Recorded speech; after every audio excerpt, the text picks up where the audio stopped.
There's something about GTA Vice City that just gets burned into your memory the moment you hear those synth beats kick in. The game feels like a time machine that drops you right into the 1980s dream world you always imagined when watching an old VHS tape late at night. I still remember driving through the neon streets of Ocean Beach for the first time, the sky full of pink and orange colors, and Billie Jean blasting through the speakers like the heartbeat of another era. It didn't feel like just another video game or like anything I have ever played. It was the kind of cinematic experience that only Rockstar games could pull off.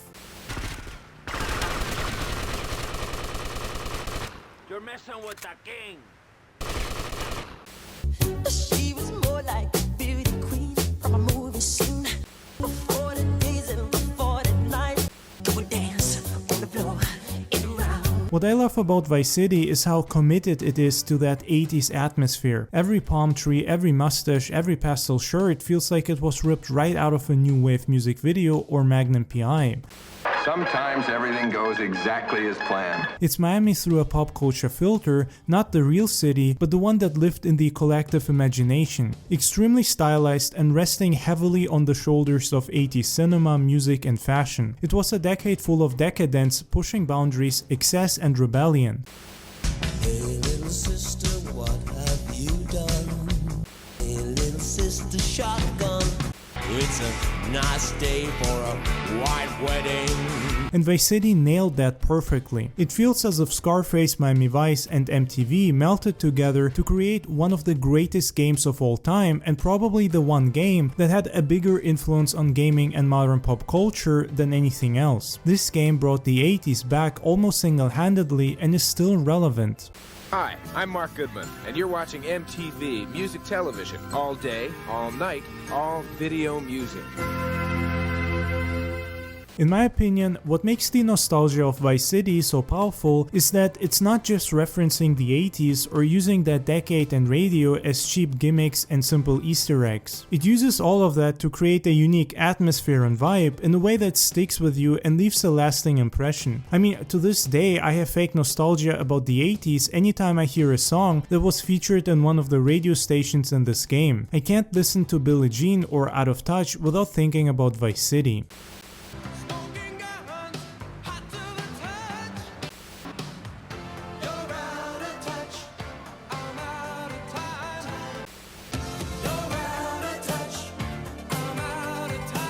It's almost as if I have this fake memory or sensation, as if I had actually experienced 1984 or somehow traveled back in time. Are you telling me that you built a time machine? Out of a DeLorean? The 80s in this game are highly stylized and a massive melting pot, not necessarily a realistic depiction of that decade, and yet the impact this game had on the music taste of almost every teenager and young adult playing it was massive. You can feel it in the way the radio stations are curated and how the soundtrack becomes the soul of the whole experience. It's like every song was chosen to pull something out of you, a memory, a mood, or nostalgia for a time you didn't even live through but somehow miss anyway. Turn it on, leave it on. I want my MTV. Everybody wants a new romance. You want a piece of my heart. Oh, but her love is cold.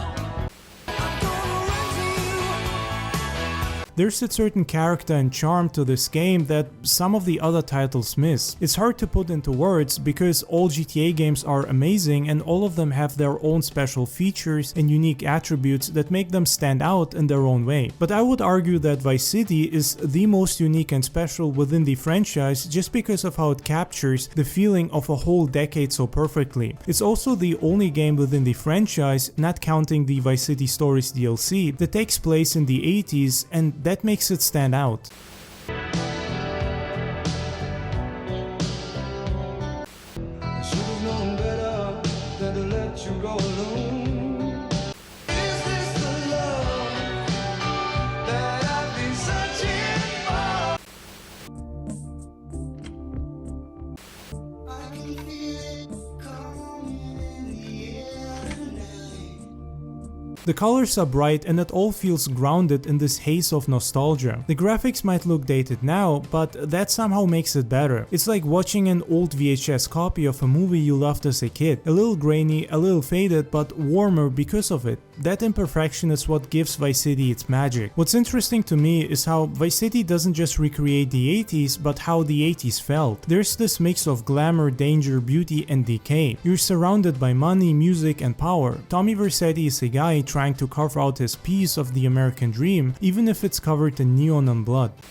Shut up, sit down, relax. I'll tell you what we're gonna do. You're gonna find out who took our cocaine, and then we're gonna kill them.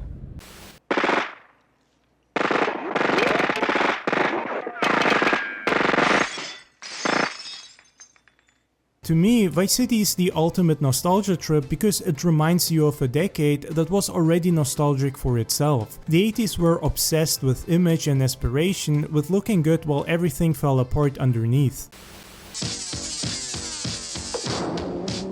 Put me in a situation, I'm going through soft commutation.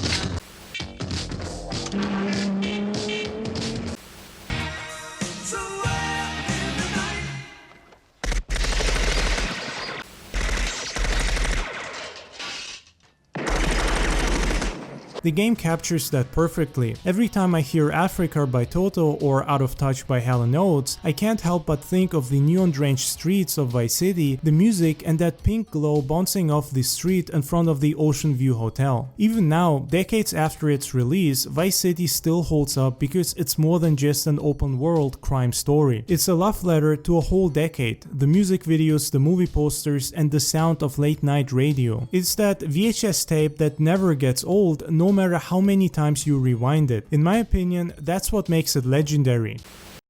Diaz! I've come to take over your business! Tommy, you betrayed me, you idiot! Say hello to my little friend! Double feature starring Glenn Frey and Bruce Willis. The Miami Vice-a-thon starts Tuesday, only on Channel 9.